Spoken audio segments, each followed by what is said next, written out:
Oi, o vídeo de hoje é sobre Revolução Francesa, né? Uma das grandes revoluções aí que marcaram a Europa no século XVIII. E a Revolução Francesa, em especial, ela é importante não só para a história da França, como também para a história mundial, né? E alguns dos fatores para isso é porque ela causou aí o fim de uma monarquia, né? O enfraquecimento da igreja, que tinha um poder muito, muito grande na época, e também encomendou, né, o fim da aristocracia.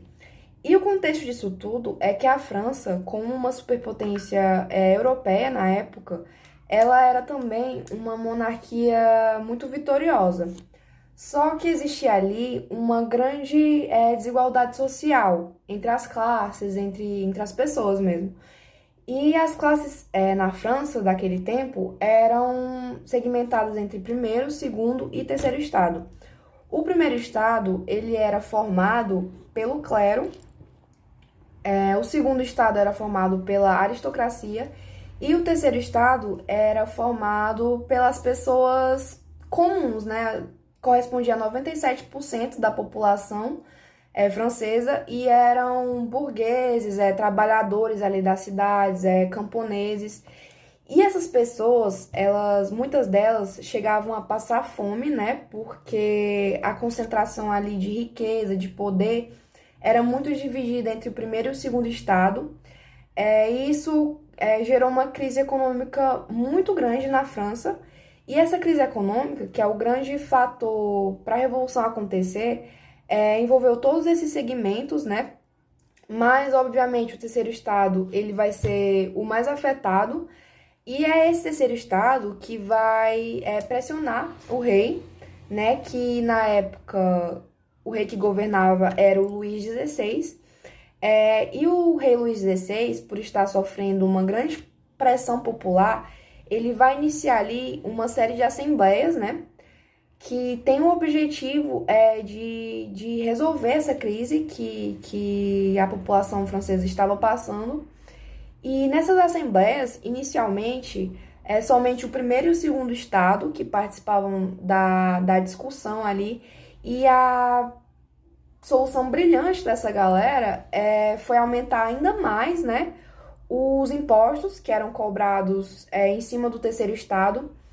E depois de um tempo, né, com a agravação da rebelião, o terceiro estado ele vai ser incluído nessa discussão, mas tinha uma questão.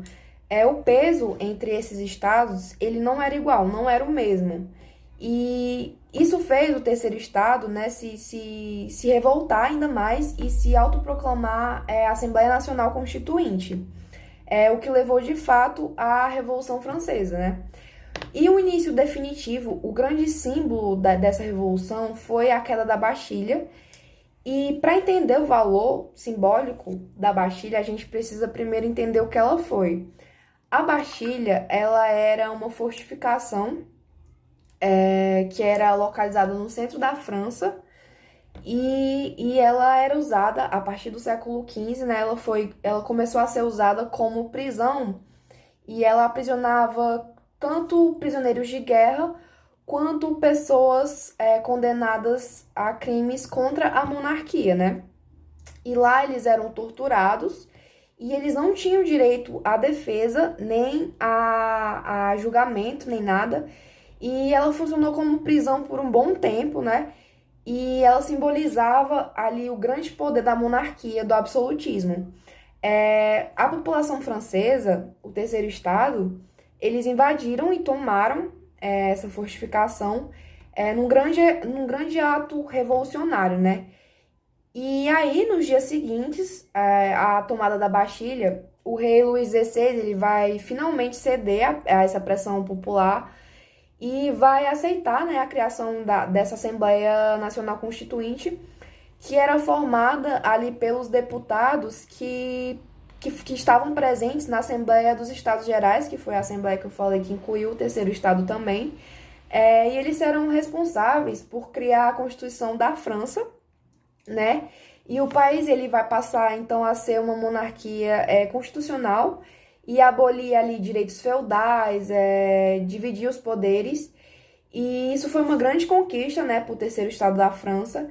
E o documento que vai oficializar tudo isso, ele ficou conhecido como Declaração dos Direitos do Homem e do Cidadão.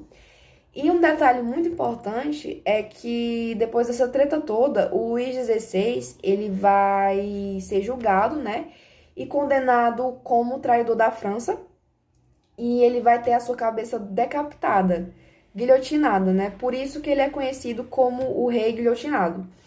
Eu trouxe uma questão aqui para ajudar na compreensão do conteúdo, que é essa do Enem de 2011, que eu vou colocar na tela agora para a gente discutir. Bom, vamos lá. A questão fala o seguinte. Atualmente, a noção de que o bandido não está protegido pela lei tende a ser aceita pelo senso comum.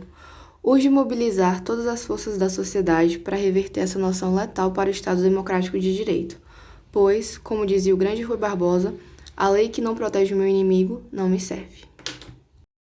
E o enunciado da questão é: no texto, o autor estabelece uma relação entre democracia e direito que remete a um dos mais valiosos princípios da Revolução Francesa: a lei deve ser igual para todos. A inobservância desse princípio é uma ameaça à democracia porque a. Resulta em uma situação em que algumas pessoas possuem mais direitos do que as outras. B. Diminui o poder de contestação dos movimentos sociais organizados. C. Favorece a impunidade e a corrupção por meio dos privilégios de nascimento. D. Consagra a ideia de que as diferenças devem se basear na capacidade de cada um. E E. Restringe o direito de voto a apenas uma parcela da sociedade civil. A questão contextualiza a Revolução Francesa para tratar sobre problemas que são cotidianos para a gente no presente.